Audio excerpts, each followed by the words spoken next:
Ես չեմ խոսում, որ մտնում ենք սուպերմարկետներ եւ նայում ենք օրինակ կաթնամթերքը են տերյանական հուշի քայլերով, օրական 30, 40, 50, 60 դրամ թթվասեր, մածուն, կաթ այսպես թանգանում են։ Ես ուզում եմ շատ ավելի վտանգավոր բանի մասին խոսել։ Լրատվամիջոցները բացահայտեցին, ինչի մասին իդեպ խոսեց հենց ինքը Նիկոլը կառավարության նիստում, որ Իրանից հսկայական տոննաներով հսկայական քանակությամբ ուրեմն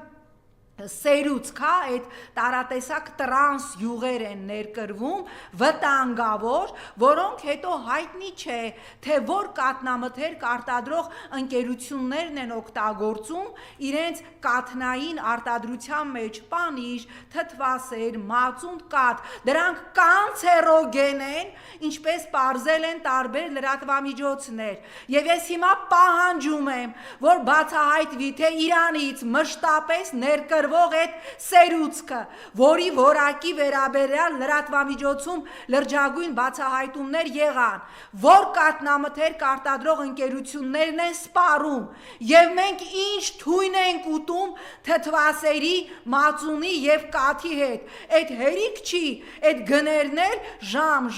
րոպե բարձրացնում եք։ Նիկոլ, որ կառավարության նիստում խոսեցիր Իրանից ներկրվող այդ տոննաներով սերուցքի մասին, բա սննդի անվտանգության տեսչություն, այդ որ հսկայական աշխատավարձեր ստանում եք, բա չեք պարզել, այդ սերուցքը Իրանից ներկրվող, այդ տրանս յուղերը, որոնց մեջ կոնցերոգեն, տրանս յուղը ինչ է, կոնցերոգենի հիմքն է ինքը, այդ ճարպակալման, տարատեսակ դիաբետիկ հիվանդությունների հիմքն է, այդ որ ընկերություններն են գնում եւ ինչի մեջ է դա օգտագործվում, կարող է առնում են այդ սերուցքը, գցում են իրանց ջանին, չէ, պարզա, չէ, դա օգտագործում են սննդամթերքի արտադրության մեջ եւ այդ սննդամթերքները սպառում ենք մենք, որի գինը, ինչպես արդեն ասեցի, տերյանական հուշի քայլերով օրական 50, 30, 40, 60 դրամով ավելացնում են։